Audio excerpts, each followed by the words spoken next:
Breaking news. বাংলাদেশের রাজনীতিতে নতুন মোড়, সুপ্রিম কোর্টের পর্যবেক্ষণ ঘিরে আলোচনা, শেখ হাসিনার প্রত্যাবর্তনের ইঙ্গিত। বাংলাদেশের রাজনৈতিক অঙ্গনে নতুন করে আলোচনা সৃষ্টি হয়েছে সুপ্রিম কোর্টের সাম্প্রতিক পর্যবেক্ষণ এবং সাবেক প্রধানমন্ত্রী শেখ হাসিনার জাতির উদ্দেশ্যে দেওয়া বক্তব্যকে কেন্দ্র করে।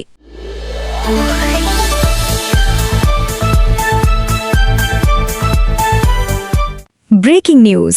হামের প্রাদুর্ভাবে শিশু মৃত্যু, সরকারের ব্যর্থতার অভিযোগে সিপিবির কঠোর হুঁশিয়ারি। দেশজুড়ে হামের প্রাদুর্ভাবে শত শত শিশুর মৃত্যুর ঘটনায় সরকারের অবহেলা ও ব্যর্থতার অভিযোগ তুলে দায়ীদের বিরুদ্ধে দ্রুত ব্যবস্থা গ্রহণ এবং কার্যকর পদক্ষেপের দাবি জানিয়েছে বাংলাদেশের কমিউনিস্ট পার্টি সিপিবি।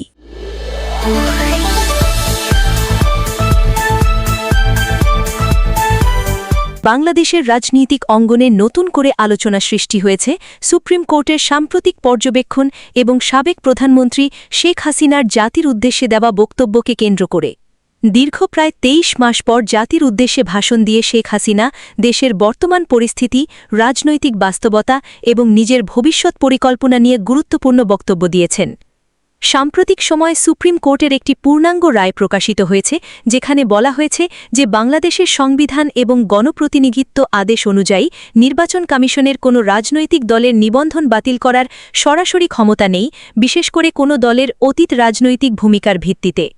এই পর্যবেক্ষণ প্রকাশের পর রাজনৈতিক মহলে নতুন করে প্রশ্ন উঠেছে, বর্তমানে স্থগিত থাকা আওয়ামী লীগের নিবন্ধনের বিষয়টি আইনগতভাবে কতটা বৈধ।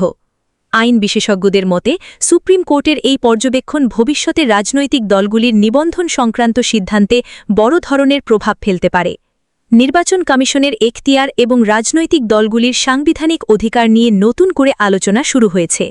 এদিকে সাবেক প্রধানমন্ত্রী শেখ হাসিনা তার বক্তব্যে দাবি করেছেন, দেশের বর্তমান প্রশাসনিক এবং অর্থনৈতিক অবস্থা ক্রমেই দুর্বল হয়ে পড়ছে।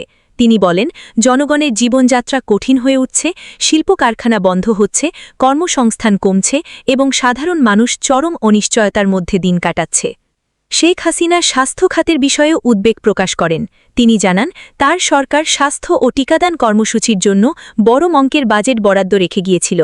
আন্তর্জাতিক সংস্থাগুলোর সঙ্গে পূর্ববর্তী চুক্তির আওতায় শিশুদের নিয়মিত টিকা প্রদানের ব্যবস্থা ছিল, কিন্তু বর্তমান সরকার সেই চুক্তিগুলো নবায়ন করেননি বলে অভিযোগ করেন তিনি। এর ফলে শিশু স্বাস্থ্য ঝুঁকির মুখে পড়েছে বলেও মন্তব্য করেন তিনি। তার বক্তব্যে তিনি আরও বলেন, একটি সরকারের প্রধান দায়িত্ব হল দেশের প্রতিটি নাগরিকের নিরাপত্তা, স্বাস্থ্য এবং কল্যাণ নিশ্চিত করা। তিনি দাবি করেন, তার সরকার সবসময় জনগণের কল্যাণে কাজ করেছে এবং রাষ্ট্র পরিচালনায় জনগণের স্বার্থকে অগ্রাধিকার দিয়েছে। রাজনৈতিক ভবিষ্যৎ নিয়ে শেখ হাসিনা অত্যন্ত আত্মবিশ্বাসী অবস্থান প্রকাশ করেছেন। তিনি বলেছেন, আগামী ৬ মাসের মধ্যে দেশে ফেরার আশা করছেন। রাজনৈতিক বিশ্লেষকদের মতে তার এই আত্মবিশ্বাসের পেছনে ৩টি বড় কারণ কাজ করছে। প্রথমত, দেশের বর্তমান অর্থনৈতিক এবং প্রশাসনিক অস্থিরতা। শেখ হাসিনার বিশ্বাস, যখন জনগণ বর্তমান পরিস্থিতিতে হতাশ হয়ে উঠবে, তখন তারা আবার স্থিতিশীল নেতৃত্বের দিকে ফিরে তাকাবে। দ্বিতীয়ত, আন্তর্জাতিক কূটনৈতিক সমীকরণ। বিশ্লেষকদের মতে বর্তমান সরকারের বৈদেশিক নীতিতে কিছু পরিবর্তন আঞ্চলিক সম্পর্কের উপর প্রভাব ফেলছে। শেখ হাসিনা মনে করেন, আঞ্চলিক শক্তিগুলোর সঙ্গে ভারসাম্যপূর্ণ সম্পর্ক বজায় রাখা বাংলাদেশের রাজনৈতিক স্থিতিশীলতার জন্য অত্যন্ত গুরুত্বপূর্ণ। তৃতীয়ত, আওয়ামী লীগের সাংগঠনিক শক্তি। দলীয় সূত্রে জানা গেছে, প্রবাসে অবস্থান করেও শেখ হাসিনা দলের তৃণমূল নেতাকর্মীদের সঙ্গে নিয়মিত যোগাযোগ রাখছেন। দলকে পুনর্গঠিত করা এবং সাংগঠনিকভাবে আরও শক্তিশালী করাই এখন তার প্রধান লক্ষ্য। এদিকে রাজনৈতিক মহলে আরেকটি গুরুত্বপূর্ণ বিষয় হল সাম্প্রতিক সময় কয়েকজন আলোচিত রাজনৈতিক ব্যক্তিত্ব ও আইনজীবীর জামিন লাভ। এটিকে অনেকেই দেশের রাজনৈতিক পরিস্থিতির পরিবর্তনের ইঙ্গিত হিসেবে দেখছেন। বিশ্লেষকদের মতে বাংলাদেশের রাজনীতি বর্তমানে একটি গুরুত্বপূর্ণ সন্ধিক্ষণে দাঁড়িয়ে আছে। একদিকে আদালতের পর্যবেক্ষণ রাজনৈতিক দলগুলির সাংবিধানিক অধিকার নিয়ে নতুন বিতর্ক তৈরি করেছে, অন্যদিকে সাবেক প্রধানমন্ত্রীর প্রত্যাবর্তনের ঘোষণা রাজনৈতিক সমীকরণকে আরও জটিল করে তুলেছে। সাধারণ জনগণের দৃষ্টি এখন দুটি বিষয়ে কেন্দ্রীভূত হয়েছে। প্রথমত, নির্বাচন কমিশন ও আদালতের পরবর্তী পদক্ষেপ কী হবে। দ্বিতীয়ত, শেখ হাসিনার প্রত্যাবর্তনের সম্ভাবনা কতটা বাস্তব। রাজনৈতিক পর্যবেক্ষকরা বলছেন আগামী কয়েক মাস বাংলাদেশের রাজনীতির জন্য অত্যন্ত গুরুত্বপূর্ণ হতে যাচ্ছে। আদালতের সিদ্ধান্ত, রাজনৈতিক দলগুলির অবস্থান এবং জনগণের প্রতিক্রিয়া সবকিছু মিলিয়ে দেশের ভবিষ্যৎ রাজনৈতিক দিক নির্দেশনা নির্ধারিত হবে।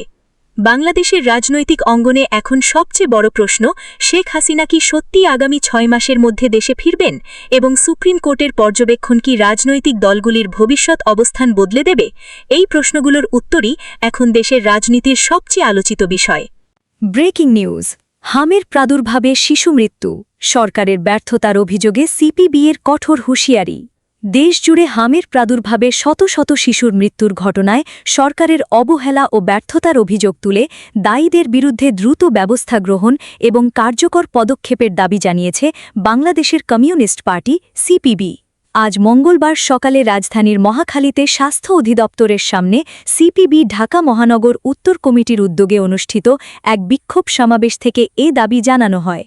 সমাবেশে বক্তারা অভিযোগ করেন, জনস্বাস্থ্যের নিরাপত্তা নিশ্চিত করার পরিবর্তে অন্তর্বর্তী সরকার নিজেদের সুবিধা ও ব্যক্তিস্বার্থ নিয়েই বেশি ব্যস্ত ছিল।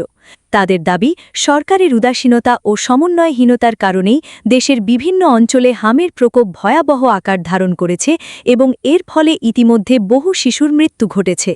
সিপিবি ঢাকা মহানগর উত্তর কমিটির সভাপতি হাসান হাফিজুর রহমানের সভাপতিত্বে অনুষ্ঠিত এই সমাবেশে দলের কেন্দ্রীয় ও মহানগর পর্যায়ের নেতারা বক্তব্য দেন। সমাবেশ শেষে স্বাস্থ্য অধিদপ্তরের মহাপরিচালকের কাছে একটি স্মারকলিপি জমা দেওয়া হয়। সেখানে আগামী 19 মের মধ্যে দায়ীদের বিরুদ্ধে ব্যবস্থা গ্রহণ এবং হামের বিস্তার রোধে জরুরি কার্যকর পদক্ষেপ নেওয়ার দাবি জানানো হয়েছে। অন্যথায় অবস্থান কর্মসূচি ও স্বাস্থ্য অধিদপ্তর ঘেরাওয়ের মতো কঠোর কর্মসূচির ঘোষণা দেওয়া হয়েছে। সমাবেশে সিপিবির সাবেক সাধারণ সম্পাদক রুহিন হুসেন প্রিন্স বলেন, 4 শতাধিক শিশুর মৃত্যু কোনো স্বাভাবিক ঘটনা নয়, এটি সরাসরি অবহেলা ও প্রশাসনিক ব্যর্থতার ফল। তার দাবি, পূর্ববর্তী সরকারের বিদায়ের পর স্বাস্থ্য খাতে পর্যাপ্ত অর্থ থাকার কথা বলা হলেও শিশুদের জন্য প্রয়োজনীয় টিকা কেনা হয়নি। তার অভিযোগ, শিশুদের টিকাদান কার্যক্রম সচল রাখতে আন্তর্জাতিক সংস্থা ইউনিসেফ থেকে সহজে টিকা সংগ্রহ করা সম্ভব হলেও তা করা হয়নি, বরং কমিশন ভিত্তিক ক্রয় প্রক্রিয়ার সুযোগ না থাকায় টিকা সংগ্রহে গড়িমসি করা হয়েছে। এর ফলে দেশের হাজার হাজার শিশু ঝুঁকির মধ্যে পড়েছে। সিপিবির প্রেসিডিয়াম সম্পাদক রাগিব আহসান মুন্না বলেন, সারা দেশে হামের পরিস্থিতি এখন অত্যন্ত উদ্বেগজনক। সরকারি হিসাব অনুযায়ী 4 শতাধিক শিশুর মৃত্যু হলেও বেসরকারি তথ্য অনুযায়ী এই সংখ্যা আরও কয়েক গুণ বেশি হতে পারে। অসংখ্য পরিবার সন্তান হারিয়ে গভীর শোক ও অনিশ্চয়তার মধ্যে দিন কাটাচ্ছে। তিনি আরও বলেন, এই পরিস্থিতির জন্য সংশ্লিষ্ট দায়িত্বশীলদের জবাবদিহির আওতায় আনতে হবে। বিশেষ করে অন্তর্বর্তী সরকারের প্রধান উপদেষ্টা অধ্যাপক মোহাম্মদ ইউনুস, সাবেক স্বাস্থ্য উপদেষ্টা নূরজাহান বেগম সহ সংশ্লিষ্ট কর্মকর্তাদের বিরুদ্ধে শাস্তিমূলক ব্যবস্থা গ্রহণের দাবি জানান তিনি। সমাবেশে বক্তারা আরও অভিযোগ করেন, সরকারিভাবে হাম প্রতিরোধে প্রয়োজনীয় সচেতনতা কার্যক্রম বা প্রচার প্রচারণা দৃশ্যমান নয়। বিভিন্ন মন্ত্রণালয়ের মধ্যে কার্যকর সমন্বয়ের অভাব পরিস্থিতিকে আরও জটিল করে তুলেছে। সভাপতির বক্তব্যে হাসান হাফিজুর রহমান বলেন, দেশের বিভিন্ন অঞ্চলে এখনও শিশুরা প্রয়োজনীয় টিকা পাচ্ছে না। বিশেষ করে প্রান্তিক ও দুর্গত এলাকাগুলিতে পরিস্থিতি অত্যন্ত সংকটপূর্ণ। অনেক হাসপাতালে শয্যার অভাবে শিশুদের মেঝেতে রেখে চিকিৎসা দিতে হচ্ছে, যা স্বাস্থ্য ব্যবস্থার করুণ চিত্র তুলে ধরে। তিনি বলেন, জনস্বাস্থ্য রক্ষায় সরকারের দ্রুত ও কার্যকর উদ্যোগ না থাকলে পরিস্থিতি আরও ভয়াবহ হতে পারে। শিশুদের জীবন রক্ষায় জরুরি ভিত্তিতে টিকাদান কার্যক্রম পুনরায় জোরদার করা এবং স্বাস্থ্যসেবার সামর্থ্য বাড়ানো এখন সময়ের দাবি। সমাবেশে আরও বক্তব্য দেন সিপিবি-এর কেন্দ্রীয় কমিটির সদস্য মিহির ঘোষ, ঢাকা মহানগর উত্তরের সাধারণ সম্পাদক লুনা নূর, সম্পাদক মণ্ডলীর সদস্য ডাক্তার সাজেদুল হক রুবেল। স্মারকলিপি পাঠ করেন সম্পাদক মণ্ডলীর সদস্য ফেরদৌস আহমেদ উজ্জ্বল এবং পুরো কর্মসূচি পরিচালনা করেন লাকি আক্তার। সিপিবি-এর পক্ষ থেকে স্পষ্ট জানিয়ে দেওয়া হয়েছে, আগামী 19 মের মধ্যে যদি দৃশ্যমান পদক্ষেপ না নেওয়া হয় তাহলে আরও কঠোর আন্দোলনে নামবে দলটি।